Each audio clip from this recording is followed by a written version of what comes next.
movies. You want to go to the movies? Love to. Yes. Love to. This is a movie you want to go see, right? Right, Gravity. I've heard nothing but great things about this. How about you? You want to see this movie? I need to see this movie. Let's see a little piece right now. Houston, I've lost visual of Dr. Stone.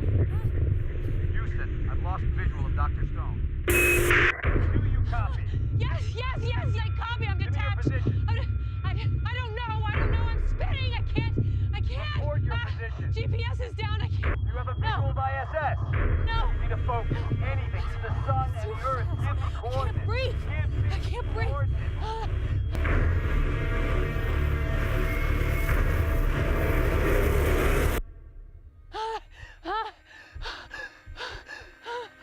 So where's home?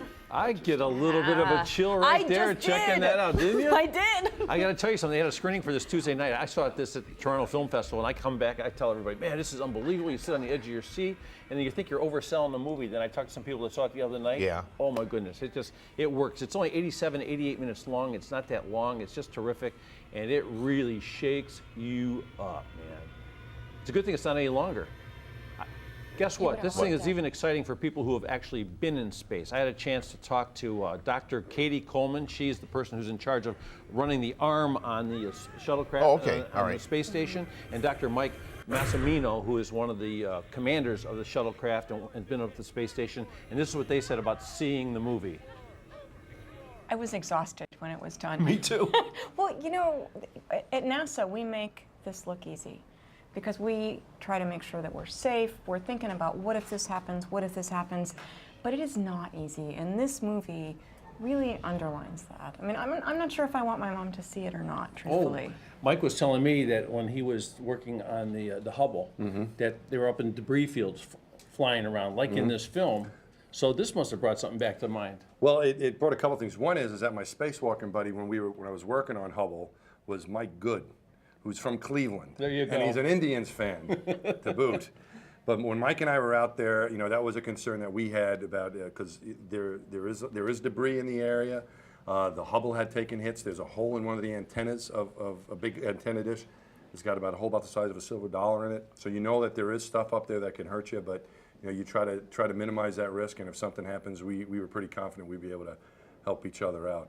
But the tools that they showed and the pictures of Hubble I felt like Mike and I need to go see it together because I really felt like we were working on the telescope again. I was on the edge of my seat. I think I bit a nail off.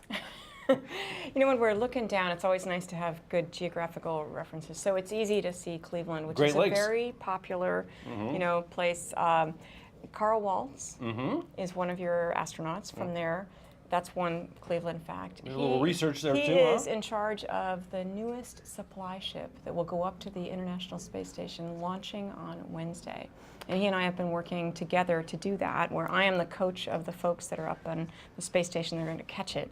And this movie just brings those kinds of things home. It makes it look like it's just normal for people to live in space, which it is. It is. It is for you guys. You guys know how. Hey, thank you very much. Pleasure. Yeah, it's really nice to meet you. you. Thank you very much. You want to hear something crazy? What's that? She was down at the pool the next day when I was there, and she was on her computer, and she was talking to the people at the space station, getting ready to capture this thing. It looks like a school bus that's coming by. But you know, that stuff's flying around up there like at 1,700 miles an hour. So it's really sort of crazy. The mathematics, nuts, crazy. A chance of 1 in 200 that you don't come back. Okay. So those odds are pretty slim. Yeah. That I don't like those odds. So. No. You know, kids when they're young, they always say, I want to be an astronaut when I get older. I think if they watch this movie, they'll be like, yeah, Mom, Dad, no, not for me. Learn your math. That's what you got to do if you want to be an astronaut. So I talked to Sandra Bullock about this, and you know, it's like, if you're a mom, do you really want to go in space? And since she's a mom, we talked about that a little bit. I mean, look, no one wants to imagine what it's like to lose a child, and to take your head off and stick on that head and that character of that moment. It's a place you don't want to live. I went there every day, but at least I got to untether myself and go out and run in the grass with my baby boy. So I you know, but it makes you value things that you might have taken for granted before. It wakes you up a little bit. I talked to the astronaut, Katie, that you talked to a little bit, and she was saying how much fun it was to talk to you and all that kind of stuff. Did you get a lot from talking to the real astronauts? I mean, I was able to get physically what they Because she has a son, 13 years old. She does, and talk about leaving your child to go do this thing. She says it kills you. Yeah. You know, anyone who's up, most people who are up there have family down below, and they're doing something so extraordinary for us by being up there that, you know, it's got to be emotional and hard. I was so surprised. She told me that the danger factor is like 1 in 200 chances of not coming back.